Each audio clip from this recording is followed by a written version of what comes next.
Di industri pasar modal ini pertumbuhan investor sangat luar biasa. Pada saat tahun 2006 tadi, Mbak Emi bilang saya di KSE, dulu investor masih 200-300 ribu. Jumlahnya investor di capital market. Saat ini angkanya sudah 8 juta.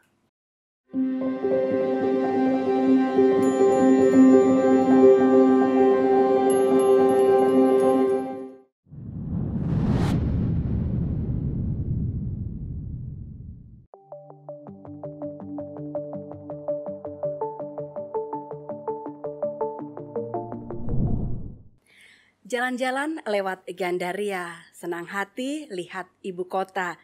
Kita semua orang Indonesia senang lihat ekonomi terus terjaga. Rekan Bincang, selamat datang di Bincang Emiten. Bincang Emiten dibuat sebagai wadah komunikasi untuk memberikan informasi, inspirasi dan juga motivasi seputar pasar modal yang ada di Indonesia dan tentu juga orang-orang yang berada di belakangnya. Tamu kita kali ini sangat istimewa, yaitu Direktur Utama PT Custodian Central Efek Indonesia, Bapak Urip Budi Prasetyo. Saya Emi Kuswandari yang akan menjadi nyonya rumah pada hari ini. Pak Urip, apa kabar? Alhamdulillah baik, Mbak Emi. Sehat. Selama pandemi ngapain aja nih Pak Urip nih? Saya selama pandemi pastinya work from home banyak, kemudian melakukan kegiatan-kegiatan yang membuat supaya tidak bosan di rumah, antara lain berkebun. Berkebun ya Pak ya? Iya, nanam hidroponik, kemudian tanaman banyak yang untuk yang buah-buahan maupun yang untuk konsumsi. Jadi ini belanja online-nya berkurang, tetapi metik sendiri, manen sendiri gitu Pak? Plus irit. Plus nyenengin keluarga juga deh. Betul sekali Mbak Emi. Iya, apa saja nih Pak? Apakah untuk konsumsi pribadi atau sempat juga dibagikan ke keluarga besar atau tetangga? Iya, kalau pas lagi panennya banyak memang kita bagi ke keluarga. Kebetulan lingkungan keluarga tuh dekat-dekat rumah juga semua. Ada lebihnya juga kita bagi ke lingkungan sekitar. Saya nanam ini juga selain pohon itu juga ada ikan. Ikan-ikan yang kita besarkan gitu, kita ternak gitu. Jadi mulai dari ikan patin, ikan nila, ikan lele gitu. Jadi kalau teman saya bilang itu binatang peliharaan kok dimakan. Kalau saya bilang itu bukan binatang peliharaan. Itu binatang untuk konsumsi. Kayaknya dari informasi Bapak itu semacam undangan ini untuk saya bakar-bakaran ikan di sana. Siap. Pak Urip, barangkali boleh diceritakan nih, sekarang ini menjadi Direktur Utama PT Custodian Central Efek Indonesia gitu ya. Apakah karir Bapak mulus-mulus aja sampai pada posisi puncak saat ini atau bagaimana nih Pak? Perjalanan karir saya sebenarnya kalau dilihat dari latar belakang pendidikan, saya dulu engineer, mechanical engineering gitu ya. Bahkan nggak nyambung ya Pak? Betul sekali gitu. Jadi sekarang kalau suruh benerin mesin cuci atau mesin pompa air juga nggak bisa. Jadi belajar dari situ saya ambil S2, kemudian di tahun 93 saya mulai belajar capital market. Dari situ mempersiapkan perizinannya, bekerja di satu perusahaan efek, kemudian banyak terlibat di asosiasi. Dalam hal itu asosiasi perusahaan efek, karena saya bekerja di perusahaan efek. Aktif dari situ datanglah badai Krismon 98. Saat itu saya bimbang karena ada tawaran untuk bekerja kembali di luar. Saya dulu sempat bekerja di luar. Gitu. Jadi dari situ saya tetap di Indonesia, kemudian melanjutkan ke tahun 2009 bersama Pak Samsul, Direktur Eksekutif AE ini di Bursa Efek, menjadi Direktur Pengawasan. Kemudian setelah dari situ saya ke BUMN Dana Reksa, dan ini saya kembali lagi ke Habitat ke KSEI sampai dengan posisi hari ini.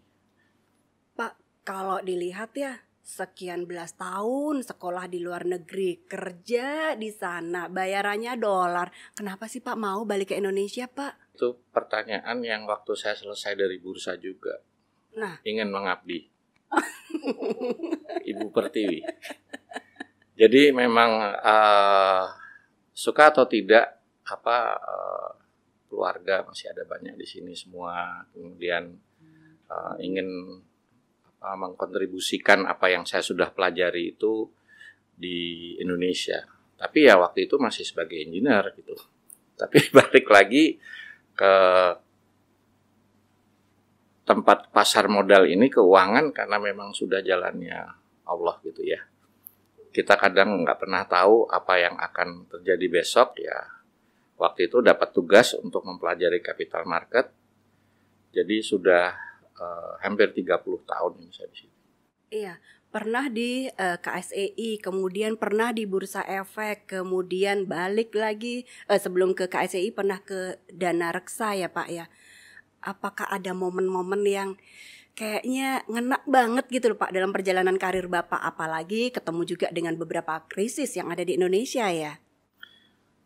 Momen-momen yang mengesankan yang ini ya banyak sebenarnya gitu ya. Kalau kita lihat mungkin di awal Krismon itu yang tadi saya katakan, momennya itu challenge bagaimana supaya perusahaan tetap survive gitu, karena itu cukup mempengaruhi kondisi keuangan perusahaan. Momen-momen yang mengesankan ya artinya banyak juga tantangan-tantangan ke depan. Kalau momen-momen yang kita hadapi dalam masa perubahan-perubahan gitu ya. Jadi ya memang intinya adaptasi aja lah gitu. Adaptasi banyak Mbak momennya ini Terlalu panjang ya Pak ya? terlalu panjang.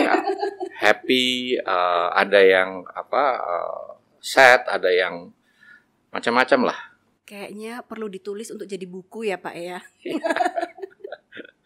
Iya Pak, 2006 di KSEI, kemudian sekarang juga kembali lagi kayaknya cinta sepenuh hati nih sama Custodian Central Efek Indonesia ini Pak.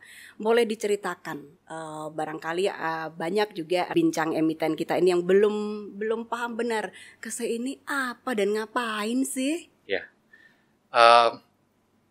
tahun 2006 sampai 2009 itu saya menjadi komisaris di KSEI gitu saat itu.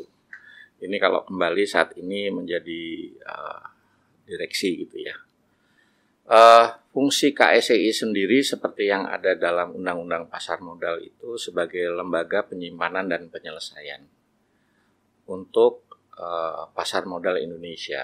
Jadi kalau ibaratnya tadi di suatu transaksi terjadi di bursa, kemudian penyelesaian pembayarannya di Clearing Penjamin Efek Indonesia (KPEI). Nah, saya ini mandor gudangnya, tempat menyimpannya, terus kemudian tempat pada saat emiten atau issuer mempunyai satu tindakan corporate action, itu kami yang melakukan distribusinya. Seperti kalau Bank Indonesia itu kan bank sentral untuk keuangan gitu ya. Kalau kita sentralnya untuk surat berharga, bukan hanya saham. Surat berharga. Surat berharga itu efek, kan dibilang Custodian Central Efek. Efek itu bisa terdiri dari saham, obligasi, kemudian surat berharga negara, ada medium term note dan lain sebagainya. Tidak termasuk surat pernikahan ya Pak, tentu saja. Nggak bisa dijaga di situ Pak. Kalau kita dapat izin dari OJK. Susah Pak itu jaminannya Pak, ngukur jaminannya yang susah itu. Iya. Pembaruan-pembaruan apa saja yang sudah dilakukan di KSEI ini Pak? karena kan tuntutan zaman juga luar biasa gitu ya. Bukan hanya zamannya, tapi juga teknologinya gitu ya Pak ya. Kemajuan-kemajuan seperti apa yang Bapak sudah rasakan dari awal hingga saat ini? Iya, kalau kita bicara di KSEI, salah satu milestone yang sangat kritikal itu pada tahun 2000, di mana kalau ibaratkan dulu saham itu masih merupakan skrip atau lembar saham, itu di tahun 2000 sudah berubah menjadi elektronik, scriptless. Jadi bisa bayangkan dulu lembar saham itu disimpan di dalam satu brankas, kemudian perlu penyerahan untuk settlementnya. Di KSEI itu orang membawa koper. Jumlahnya berapa? Jumlahnya berapa? Ini kan satu lembar itu dulu saat itu merepresent kepada 500 lembar, satu lot gitu. Jadi bisa dibayangkan untuk transaksi saat itu bisa berkoper-koper. Orang bawa ke KSEI untuk dilakukan verifikasi, untuk dicap bahwa ini transaksinya sah. Penyerahannya udah sah, kemudian kita simpan. Intinya penyimpanan ya menjadi tempat yang kritikal gitu. Nah, pada saat krisis tadi saya sudah singgung, harga saham saat itu tuh jatuh sampai ke harga istilahnya gocap harganya. Jadi kalau satu lembar itu 500, kemudian kita kalikan 50 rupiah, jadi satu lembar itu 2.500. Kalau disimpan di dalam brankas, saya khawatir brankasnya yang lebih mahal, yang bisa dicuri daripada surat berharganya. Saya tuh bayanginnya kayak zaman sekarang nih ya, orang dari desa mau beli motor atau mobil secara cash, dia bawa tas kresek, duitnya kayak gitu ya, zaman dulu itu ya Pak ya. Saya kadang suka mengatakan zaman Flintstone, zaman batu. Zaman batu. Jadi kembali lagi di tahun 2000, KSEI sudah memulai satu lompatan script ya, menjadi scriptless. Karena di situ terjadi efisiensi luar biasa. Pada saat tadi yang proses settlement dulu dibutuhkan banyak orang. Kemudian udah menjadi elektronik, jadi efek menjadi sepadan, bisa dilakukan transfer itu pencatatannya dengan lebih cepat, lebih akurat, human error-nya juga sedikit, keamanannya juga. Tapi Pak, setiap ada pembaruan gitu kan pasti ada resistensi orang. Nah, resistensi karyawan yang ada di situ bagaimana nih Pak? Karena pasti ada pengurangan orang, ada juga yang gaptek gitu kan. Boleh diceritakan nih Pak supaya kita bisa flashback ke masa lalu nih. Iya, sayangnya Mbak Emi saya belum di situ waktu itu kan. Tahun 2000. Saya masih jadi pelaku. Masih muda banget deh Pak itu Pak. Tapi kalau saya dengar ceritanya memang hampir di semua kemajuan teknologi ya memang kemajuan teknologi itu suatu keniscayaan. Satu hal yang memang tidak bisa dilakukan. Tadi kita bicara dari sisi KSEI sebagai penyelesaian. Floor trading floor. Trading floor dulu kalau kita lihat di berita-berita banyak berkumpul para trader untuk melakukan eksekusi transaksi. Betul. Gitu. Nah itu kan flow-nya mulai dari nasabah bicara dengan salesnya, diselanjutkan kepada dealer, dieksekusi di dalam sistem di bursa itu floor trader. Kalau kita balik lagi sejaman Flintstone dulu, dicari orang yang lebih besar badannya. Karena untuk menulis di papan tulis. Betul. Order jual gitu beli, ya. iya. Nah itu jadi kalau nggak besar badannya susah kena sikut-sikut. Di situ juga terjadi satu perubahan di mana karena teknologinya sudah memakai sistem Jakarta Automated Trading System, satu lompatan lagi menjadi online. Ini banyak cut lagi. Jadi memang kalau bicara hal itu bagaimana kita mempunyai inovasi-inovasi supaya ada pengalihan alih daya, memberikan training, kemudian secara umum ya, saya bicara ini secara umum, supaya sumber daya yang ada itu bisa kita lebih tingkatkan kemampuannya. Gitu. Diberikan training-training untuk pekerjaan yang bukan istilahnya lebih kepada rutinitas ya. Dan apakah ada juga resistensi dari perusahaan-perusahaan ini Pak, dari emiten-emitennya ini Pak? Iya, waktu itu seingat saya ada dalam hal sebenarnya saham dulu kan masih berupa skrip itu perlu di-convert menjadi elektronik. Ini apakah saham yang berkeliaran ini sudah merupakan saham yang sah? Gitu. Jadi mengkonvert ini dari script menjadi scriptless memang ada challenge-nya. Kalau sampai terjadi hal seperti itu, bagaimana dengan ganti ruginya? Gitu. Ya. Tapi lambat laun waktu itu hampir dibilang berjalan dengan baik. Ya, itu hanya di awal saja. Hanya di awal saja. Kekhawatiran dari banyak pihak karena tadi ada bisa beredar saham-saham aspal. Kelihatannya ada, tapi maksudnya benar lembaran sahamnya ini, tapi sebenarnya tidak terregistrasi di Biro Administrasi Efek. Jadi kalau yang ini sudah banyak pindah tangan, pastinya orang yang dibilang ini akan di-destroy. Lalu duit saya gimana? Nah itu maksudnya seperti itu. Iya, iya.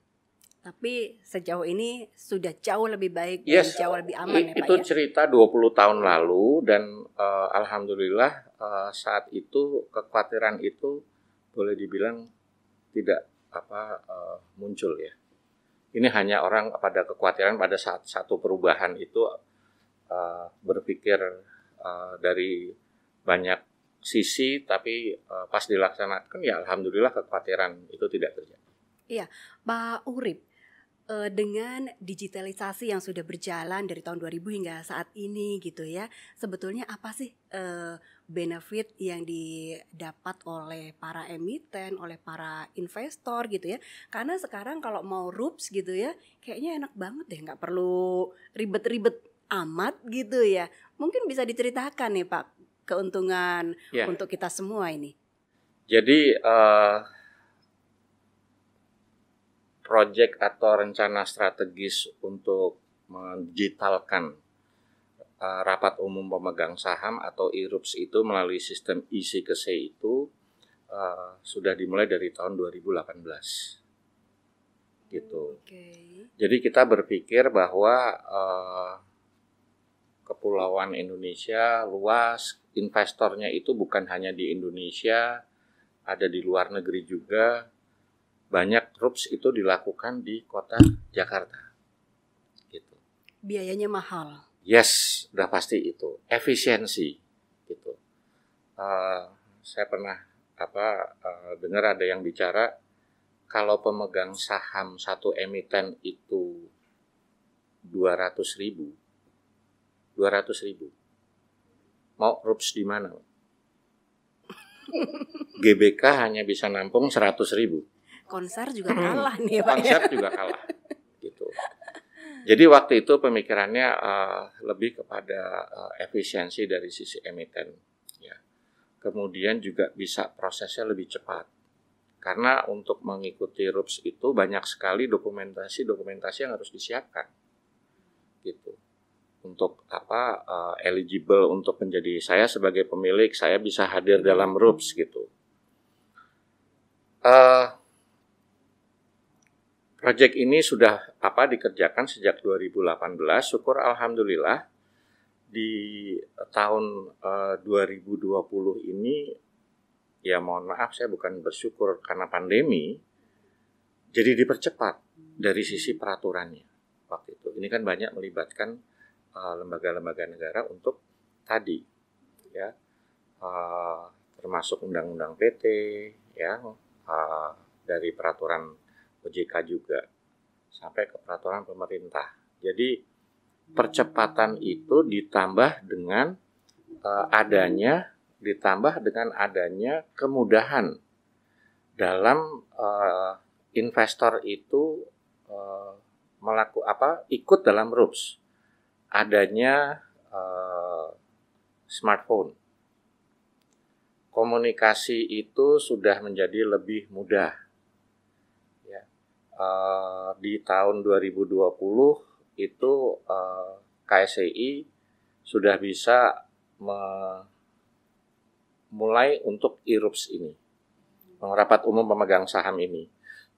Kemudian di tahun 2021 mulai dari e-proxy sampai e-voting. Ini kan baru hanya rapat umum pemegang saham. Ke depan, kami ini saat ini sedang menyiapkan untuk elektronik rapat umum pemegang yang obligasi, efek bersifat utang. Gitu, sukuk gitu ya. Jadi konsepnya jadi bukan hanya yang pemegang saham saja, nanti yang pemegang surat utang juga bisa gitu. Dan itu akan segera diberlakukan, Pak?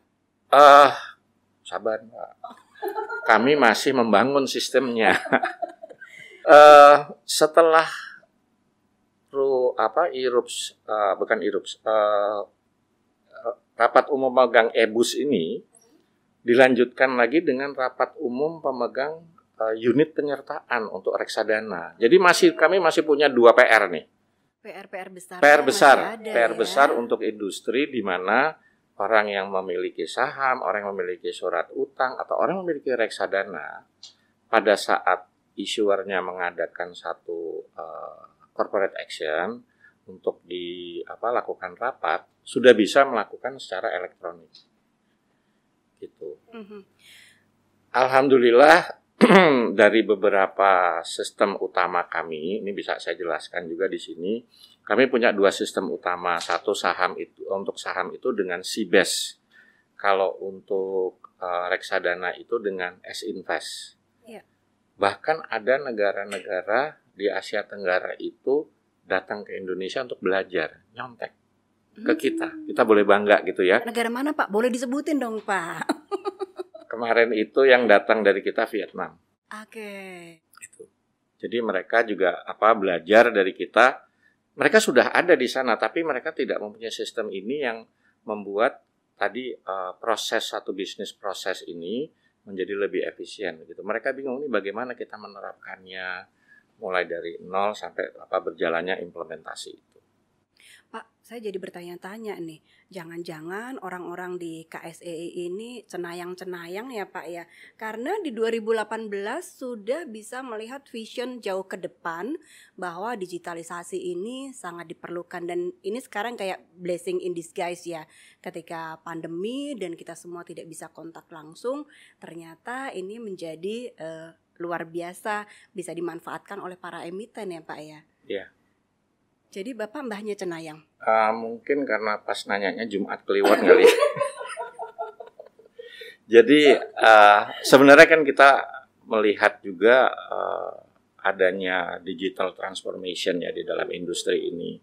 Bahwa teknologi informasi itu banyak dipakai.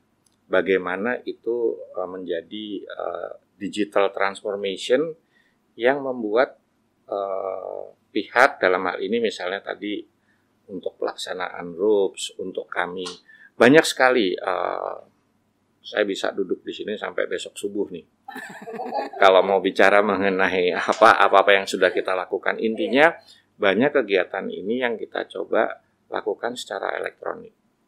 Satu, kita cinta sama bumi, save the earth, jadi tidak banyak lagi paper. Kedua, kita juga melihat satu proses ini bisa lebih secure gitu ya. Pada saat transformasi seperti ini, informasinya bisa jadi lebih cepat kita dapatkan. Informasi lebih cepat, otomatis orang membuat satu decision ya bisa lebih tepat, akurat, dan tadi Karena ini waktu itu yang sangat krusial sebenarnya, gitu untuk kalau kita bicara di industri capital market dan lain sebagainya kan seperti orang mau bertanya saham apa yang bagus untuk beli atau jual, waktunya kapan beli, waktunya kapan jual. Ini semua. Jadi untuk emiten banyak yang kita sudah lakukan, ada emiten area, kemudian ada perkembangan ke depan ini sebenarnya bukan hanya untuk emiten, tapi kita bicara untuk ekosistem di pasar modal. Karena supply dan demand gitu ya. Supply itu dari emiten, demand itu mulai dari investor, pelaku perusahaan efek, banyak pihak-pihak lain. Keberadaan teknologi ini khususnya fintech ya yang ada ya. Tadi yang saya singgung sudah adanya smartphone. Di industri pasar modal ini pertumbuhan investor sangat luar biasa. Pada saat tahun 2006 tadi, Mbak Emi bilang saya di KSE, dulu investor masih 200-300 ribu. Jumlahnya investor di capital market. Saat ini angkanya sudah 8 juta. Luar biasa ya pertumbuhannya. Kalau kita lihat, waduh Pak, jangan kejauhan. Tahun lalu berapa? 7,5 juta. Ini saat ini masih Februari sudah 8 juta. Kemarin di akhir Desember 7,5 juta. Di akhir tahun 2020 berapa Pak? Tahun 2020 itu 3,8 juta. Dari 3,8 mau menjadi 7,6 itu 93%, Mbak. Iya. Pertumbuhannya. Iya. Pertumbuhan ini menariknya didominasi oleh yang pasti bukan generasi saya. Generasi milenial dan C generation. Oke. Jadi 81% investor di Indonesia itu berumur sampai dengan 40 tahun. Dari 31 sampai 40 tahun itu 20%-an.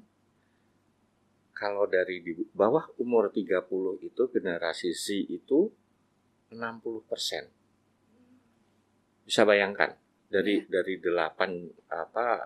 saya katakan 8 juta ya. 80%-nya 6,4 juta di situ. Dari total 8 juta itu 70%-nya membuka rekeningnya melalui fintech ini.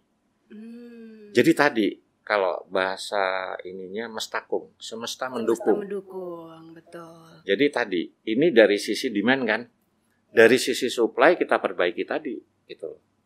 Untuk tadi melakukan RUPS, untuk rapat surat utang dan sebagainya. Gitu.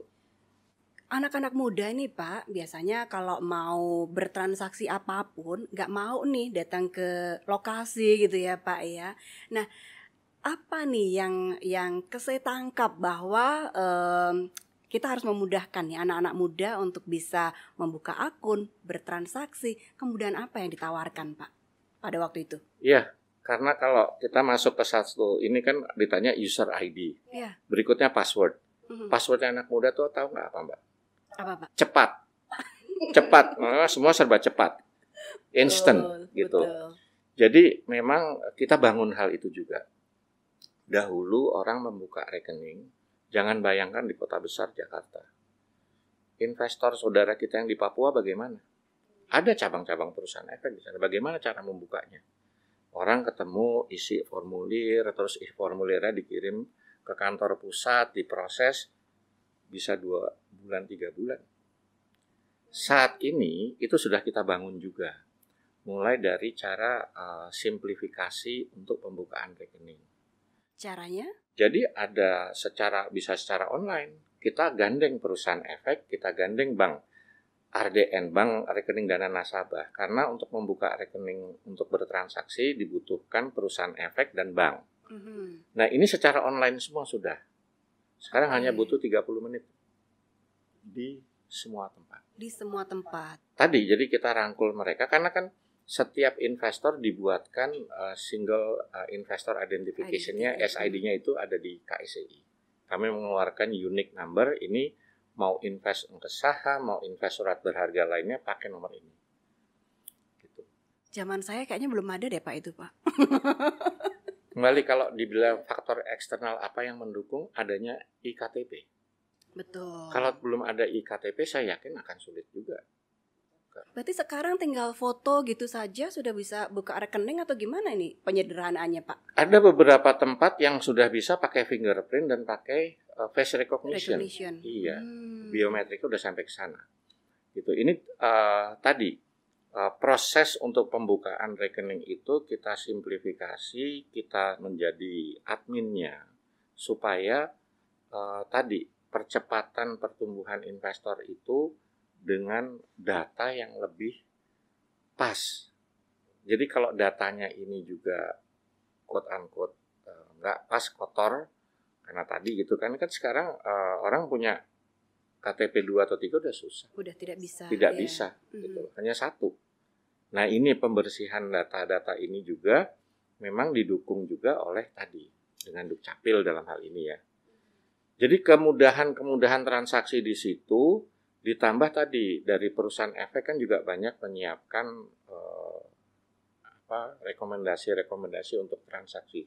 Semua bisa dilakukan dengan smartphone di tangan kita. Betul. Kita bisa transaksi di mana saja, orang mau baca analisanya sudah ada, eksekusinya sudah ada gitu. Tadi kan ada pertumbuhan yang luar biasa banget dari investor muda gitu ya, teman-teman milenial ini untuk mau berinvestasi gitu kan. Ini karena kesadaran pribadi atau karena pengaruh influencer gitu ya, atau karena duitnya udah kebanyakan selama 2 tahun tidak jalan-jalan. Faktor mana nih Pak yang paling kayaknya ini banget deh gitu? Pertama pastinya karena upaya kita semua gitu ya. Maksudnya dari asosiasi perusahaan efek juga bantu mensosialisasi capital market, banyaknya supply dari sisi emiten. Kalau kita mundur 50 tahun 70-an pada saat pasar modal sudah ada, waktu itu kan belum ada OJK namanya Bapepam. Mungkin kalau tahun 70-an ditanya orang tuanya kerja di mana? Bapepam. Oh, perusahaan air minum mana? Gitu kan. Sampai sekarang masih ada nggak yang nanya gitu ya? Alhamdulillah saya nggak pernah dengar ya gitu. Tapi itu joke-nya. Tapi di sini kita bisa lihat memang industri pasar modal tingkat literasinya jauh bila dibandingkan dengan perbankan yang sudah mapan dengan undang-undang perbankan dan infrastrukturnya. Pasar modal is catching up. Ya. Bahkan ada regulasinya juga bahwa para pelaku ini diwajibkan melakukan literasi sebelum inklusi. Sebelum berjualan harus dibuat literate dulu investornya. Gitu. Berarti kedepannya bisa goes to kampus, goes to sudah. School. Oh sudah itu. Sudah. Waktu saya di bursa itu sudah ada. Sekarang namanya galeri pasar modal. Oh iya, di kampus-kampus ada itu. Di kampus itu ya, kan kerjasama 3 pihak. Di situ ada bursa efek, which is kita turut ada di sana, membantu di belakang untuk sosialisasi SRO lah kita sebutnya kan. Terus ada pihak perusahaan efek dan ada pihak universitas. Jadi itu semacam laboratorium. Iya. Sudah ada 700-an seingat saya. Itu angka tahun lalu, bahkan mungkin sekarang sudah angkanya 750-an. Masih ada target berapa banyak lagi nih Pak? Nah itu di bursa Mbak, saya nggak berani menargetkan. Kualat nanti. Jadi balik lagi kalau kita bicara tadi, kenapa kok ini pertumbuhan naik? Tadi, semua hal itu orang lebih mudah. Kalau anak muda dulu, kan ini sudah mulai masuk bukan tingkat universitas. Bahkan tingkat SMA pun sudah banyak. Ada sekolah pasar modal yang dilakukan secara for free oleh SRO ini. Kita SRO melakukan hal itu. Pertumbuhan ini juga didukung oleh hal-hal yang tadi sudah ada. Informasi jadi lebih cepat. Tadi saya perjalanan ke sini sudah, wah ini lagi rame nih Soviet sama Ukraina. Gitu kan? Yeah. Nah jadi informasi udah tidak ada batasnya gitu. Nah ini yang sebenarnya di capital market salah satu key-nya itu kan sebenarnya information. Nah, informasi ini bagaimana sekarang menjadi digital, ya. Jadi udah nggak banyak surat-suratan lagi. Kemudian juga bisa lagi dipercepat dan ini. Kalau tadi fenomena kok naiknya during COVID tinggi. Iya, saya ngeliat anak saya saja deh, gitu loh. Ya tadi yang disampaikan Mbak Emi, di rumah duitnya ini, terus ya saya bantu. Kamu diinvest di mana? Udah belajar capital market belum? Nah, mulai. Tapi happeningnya juga kebetulan anak muda memang ada influencer. Gitu. Iya. Ya, jadi ini turut juga dari sisi demand-nya itu meningkatkan minat. Gitu. Jadi tadi semuanya ibarat kita melakukan suatu orkestra. Iya, betul. Gitu, semua pihak gitu sisi supply kalau kurang juga demand banyak, supply-nya kurang nggak pas nantinya. Iya, Bapak tadi kita bicara tentang capaian-capaian gitu ya, kemudahan-kemudahan, kemudian inovasi yang sudah dilakukan.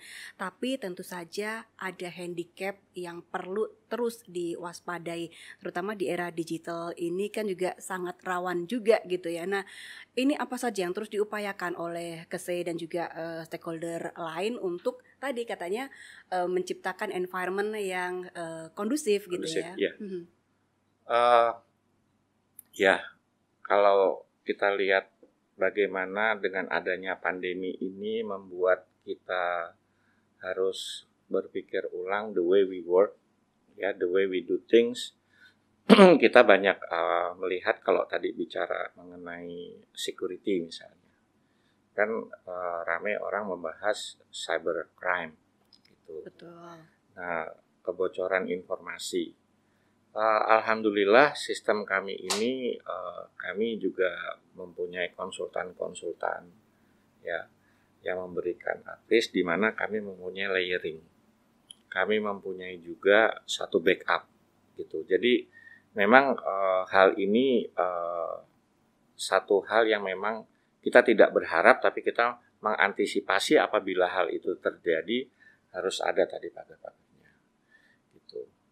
Lalu tadi kalau bicara perkembangan ke depan dengan adanya antisipasi seperti ini, challenge-nya sebenarnya tadi ke depan KSI ini sudah melakukan work from home 100%. Oh ya? Sudah. Kalau gitu sebentar saya masukin CV saya Pak ya. Siap. Ini menarik banget gitu. Jadi kita sudah dilakukan hal itu. Ada tapinya.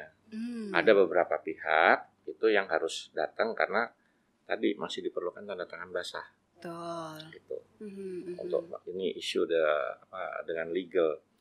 Tapi poinnya di sini saya melihat ada satu chemistry yang hilang. Gitu, bertemu face to face maupun. Ada kerinduan ya Pak ya. Jadi kami terus terang lagi mencari bentuk. Bentuk yang hybrid ini seperti apa gitu. Tidak work from home 100%, tidak work from office, tapi kita mencari bentuk hybrid. Nah, ini juga sebenarnya yang menjadi challenge ke depan gitu. Challenge-nya yaitu untuk pengembangan ini ya seperti kita kemudahan-kemudahan yang ada banyak. Kita mau meeting jam berapa saja, ngumpulin orang tuh cepat. Betul. Dulu satu hari mungkin meeting 2-3 tuh sudah nggak mungkin dilakukan lebih dari itu. Sekarang bisa 7 ya Pak ya? Betul, betul. Nah tapi tadi jadi kalau ke depan itu sebenarnya banyak challenge-nya itu bagaimana kita melihat perkembangan teknologinya itu yang supaya aman, memudahkan juga dan manfaat lah, intinya manfaat ya, supaya pertumbuhan pasar modal ini bisa diiringi juga dengan kemajuan teknologi. Harapan KSE untuk emiten, kemudian masukan dan saran untuk kemajuan pasar modal di Indonesia ini seperti apa ini Pak? Karena kalau dibuat buku ini udah berjilid-jilid ini perjalanan Bapak ini. Iya, ada beberapa catatan saya terkait dengan Boleh kok Pak nyontek. harapan-harapan yang kita lihat gitu ya. Untuk kita sudah banyak beradaptasi dengan hal-hal kemajuan teknologi, termasuk bagaimana perkembangan ini nanti juga bisa sustain, ya kan? Sustainability itu yang diharapkan. Jadi kalau berharap dari pihak emiten harusnya melalui AEI ya, lebih banyak emiten yang go public. Kayaknya itu PR untuk AEI ya Pak Itu ya. PR ini. Tapi kalau kita bilang selama ini kan kerjasamanya sudah baik, ya, antara KSE dengan AEI kita sudah terjalin peran aktifnya emiten juga tadi, ya, karena memang tadi pertumbuhan ini tidak bisa jalan sendiri tanpa adanya kualitas dari supply dari emiten, gitu, yang berquality pastinya. Jadi kalau bicara mengenai adanya sistem yang kita bangun itu salah satunya itu misalnya emiten area di sini ya, yang sebelumnya dilayani dengan alamat email gitu. Nah, ini kita harapkan nanti ini dalam waktu dekat ini akan kita lebih aktifkan lagi. Karena di tempat emiten area itu sebenarnya tempat informasi yang banyak gitu ya, yang masuk ke sana. Terus informasi-informasi. Karena sebenarnya emiten kan banyak melakukan satu tindakan korporasi. Ya. Nah, informasi ini harapannya juga karena memang listingnya di bursa. Tapi ingat mandor gudangnya saya. Jadi yang pegang kunci nih gitu loh. Jadi ya harusnya sih harmonisasi antara informasi ke bursa dengan ke KSEI juga balance gitu ya sama. Selebihnya sih harapannya pastinya untuk mendukung pertumbuhan ini kita sama-sama ya. Saya selalu yakin kalau kita bersama-sama kita bisa untuk pengembangannya, kemudian bagaimana memberikan literasi ya, terutama ya literasi gitu. Karena saat ini ada 700-an sekian emiten itu potensinya banyak sekali di Indonesia. Indonesia punya bonus demografi. Gitu. Usia produktif itu kan sampai dengan umur 65. Masih 35 tahun dari sekarang saya nih untuk meraih umur itu. Apalagi gitu. Saya masih jauh ya, gitu Pak. 45 tahun. Jadi ini yang kita lihat bahwa bonus demografi ini dengan tadi kemajuan dari investor pertumbuhan di kaum C generation ini yang potensi ke depan, gitu. Retail, maksud saya retail. Dominasi asing dengan lokal sekarang investor lokal lebih mendominate. Oh, oke. Sudah lebih mendominate. Asing dulu zamannya saya pertama kali masuk di capital market ya di atas 90%, 80%, 70%. Sekarang asing sudah 40%. Berarti yang lokal tumbuh. Betul. Dengan cepat ya. Kalau lokal tumbuh artinya kalau pasar modal kan gitu, di sana batuk, di sini kena pileknya gitu loh. Kayak pandemi inilah gitu loh. Tapi sustainability dari pasar modal Indonesia tidak banyak terguncang dari faktor-faktor. Of course kita tetap memerlukan investor asing. Pastinya. Karena belum tentu tadi IPO itu bisa terserap oleh investor di Indonesia. Kita membutuhkan gitu. Tapi ini saya melihat dominasinya sudah didominasi oleh lokal. Baik retail maupun institusi. Iya. Kalau boleh nih, anak-anak muda sekarang ini gitu ya, ketika mereka akan berinvestasi, kira-kira apa sih yang paling menarik buat mereka, yang paling cepat mendatangkan cuan gitu ya? Kalau anak muda itu kan cepat cepat cepat cepat gitu, kadang-kadang ada yang berpikir seperti itu. Nah, apa ini? Apakah terkait dengan lingkungan, isu-isu lingkungan, atau terkait dengan produk seperti apa ini Pak yang menarik minat mereka? Ini menarik pertanyaannya. Satu, saya bukan analis. Ini kebetulan hari Kamis, malam Jumat nanti. Cuman saya nggak tahu kliwon atau bukan nih tadi. Tapi mungkin saya bukan orang yang tepat untuk memberikan satu ini ya. Melihat di tren dari mana yang bagus. Tapi KSI kita punya data. Datanya ini tadi tersebar, kalau mau ngomong C generation, kemudian kita mau ngomong mengenai di Pulau Jawa, Kepulauan Sumatera, terus kita mau lihat dari pekerjaannya, ada. Ranking number 1 tuh apa?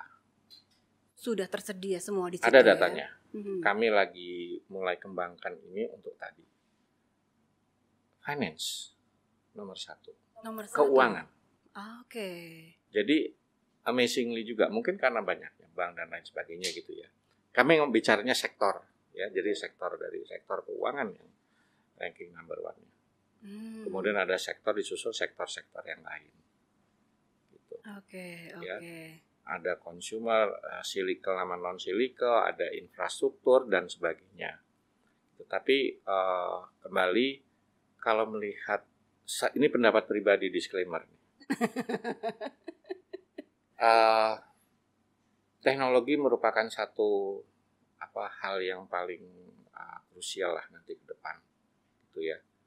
Adanya digitalisasi ini yang membuat entah itu emiten mau di keuangan atau yang di tempat lain, yang ini menunjang operasional dia, yang akan menurunkan dia punya overhead, artinya efisiensi, gitu. Ini yang merupakan hal-hal ke depan di mana kemudahan, orang mencarinya bukan cepat saja Mbak, orang milenial ini, price sensitivity-nya ada. Betul. Sangat sensitif terhadap price. Wah, di sana charge-nya lebih mahal Rp500, Rp1.000, it matters. Gitu. Ya, karena dikalikan gitu ya. Betul. Berarti apa bedanya mereka sama emak-emak ya Pak? Di pasar juga begitu loh Pak. Beda tipis. Iya Pak, pertanyaan terakhir ini. Semua sektor tadi untuk membentuk environment yang mendukung bergerak cukup cepat. Apakah regulasi kita juga secepat itu Pak mendukung terbentuknya environment yang sehat tadi? Sampai dengan hari ini yang saya ketahui itu banyak sekali regulasi yang terus digulirkan.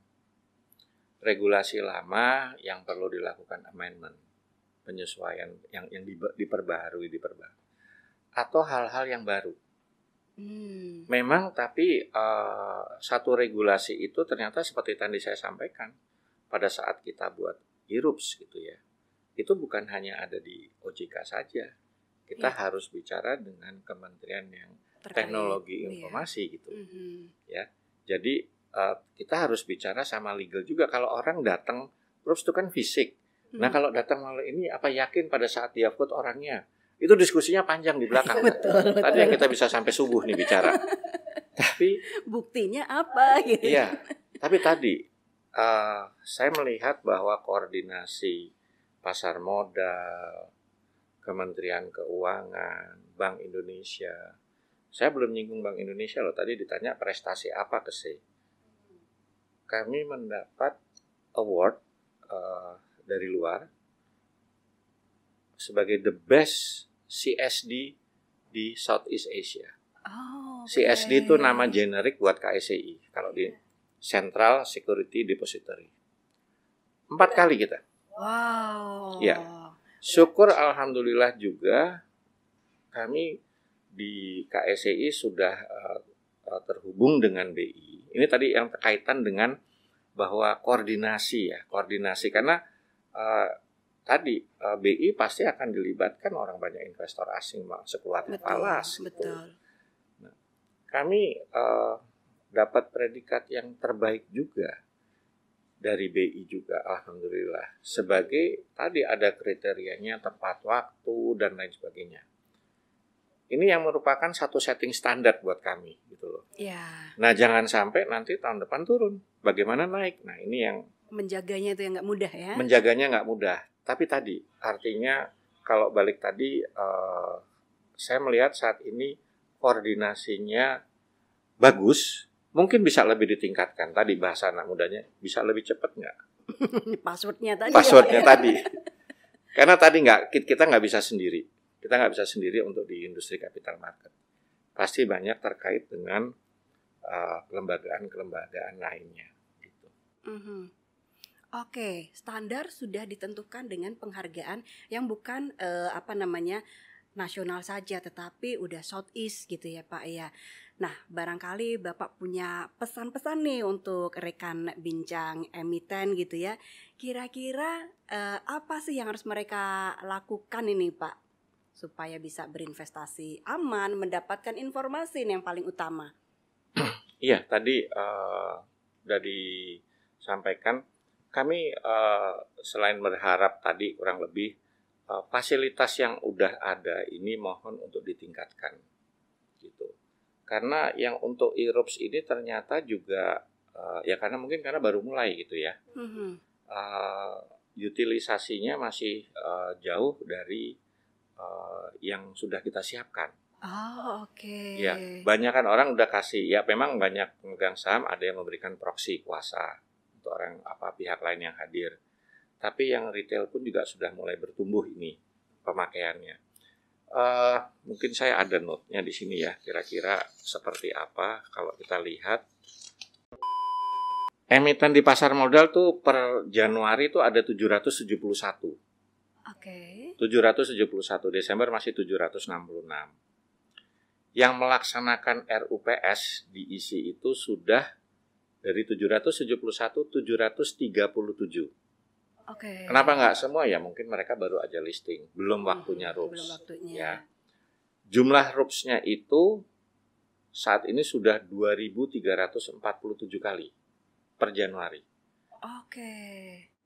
Padahal kan targetnya masih jauh tuh Pak. Iya, dari batas enggak akhir. Maksudnya karena memang baru kita launching, tapi artinya ini sudah dipakai. Jumlah investor yang hadir ini Pak yang masih sedikit. Baru 21.679. Dari jumlah yang gede banget itu gitu ya. Nah, ini yang memang mungkin perlu sosial. Kan tadi ditanya, harapannya apa nih? Ya harusnya emiten itu lebih banyak dikenal oleh investornya. Betul. Mungkin lakukanlah pertemuan dengan analis, mengundang beberapa investor gitu ya. Termasuk datang ke bincang emiten ini Pak. Pastinya. Iya kan? Saya diundang lagi nggak? Yang jumlah emiten yang menggunakan e-voting itu 525. Oke, Ya, sudah pakai angka voting. 700. Ya, iya. udah pakai yang memberikan surat kuasa. Iya. Persentase kehadirannya ini baru 69%. Harus di Harusnya lagi ya. Iya. Jadi harapannya ini ya lebih ke depan lebih bisa diutilisasi. Sayang orang saya udah siapin kok. Infrastrukturnya. Iya, nggak dimaksimalkan gitu. Oke. Menarik. Ini jadi PR-nya adalah sosialisasi gitu ya Pak. Sosialisasi. Saya rasa ini ya tadi bagian daripada tingkat pemahaman literasinya juga. Investor sudah masuk gitu, tapi mungkin informasi dari emitennya itu yang turut kita bantu tadi di emiten area mendistribusikan informasinya lewat IDX, lewat Bursa Efek Indonesia dan melalui KSE gitu. Karena ini kan kata kuncinya tadi informasi. Betul. Informasi dari emiten itu yang kita sudah siapkan tempat-tempat yang untuk tadi bisa diakses dengan mudah. Iya. Karena di zaman pandemi ini kadang-kadang yang diperlukan bukan semata-mata isolasi Pak, tetapi informasi juga nih Pak. Kita bisa telemedicine gitu kan, bisa Betul, mendapatkan obat dan lain sebagainya dengan cara yang gampang betul, gitu ya. betul. Nah, termasuk untuk emiten dan investor ini informasi yang paling Iya. utama gitu ya. Ya, anggap ada sisi sebelah sini ada tadi supply emiten, di sini sisi investor. Kami kan ada di tengah. Kami sudah siapkan infrastrukturnya. Nah, ini harus sering aktif. Karena yang di sini generasi yang ini nih aktif sekali. Aktif sekali. Menggunakan informasi itu secara lewat medsos gitu ya. Nah, ini yang harus ditingkatkan. Pak, yang membuat Bapak happy dan kelihatan selalu muda ini, apakah karena memang bekerja dengan environment-nya yang anak-anak muda, atau karena bercocok tanam, Pak? Kalau harus milih nih, Pak. Kalau harus milih, kita mau kerja di mana asal bekerja dengan hati, punya komitmen, kemudian disiplin. Ya, insya Allah kita akan dengan senang hati, dengan ikhlas. Kalau saya melihatnya gitu. Jadi ya memang waktu luang saya senang tuh dengan tanaman, dengan ikan, dengar suara gemericik air gitu. Oke, berarti saya tunggu undangannya ya Pak ya. Siap. Untuk bakar ikan di rumahnya Pak Urip nih. Nggak alergi ikan kan? Enggak Pak, kalau sedikit alergi Pak, kalau banyak enggak. Pak Urip, terima kasih banyak sudah berbagi informasi di Bincang Emiten untuk rekan bincang di manapun mereka bisa menyimak acara kita. Saya izin tutup dengan pantun, boleh Pak? Monggo. Berenang jauh ke Pulau Bali, pulang-pulang naik pesawat. Berakhir sudah Bincang Emiten hari ini, semoga bisa memberi manfaat. Rekan Bincang Emiten, jangan lupa untuk subscribe dan juga share konten-konten yang ada di YouTube Asosiasi Emiten Indonesia. Kita akan ketemu pada Bincang Emiten mendatang, tentu saja dengan inspirasi dan narasumber yang lain lagi. Saya Emik Sumandari, mohon diri.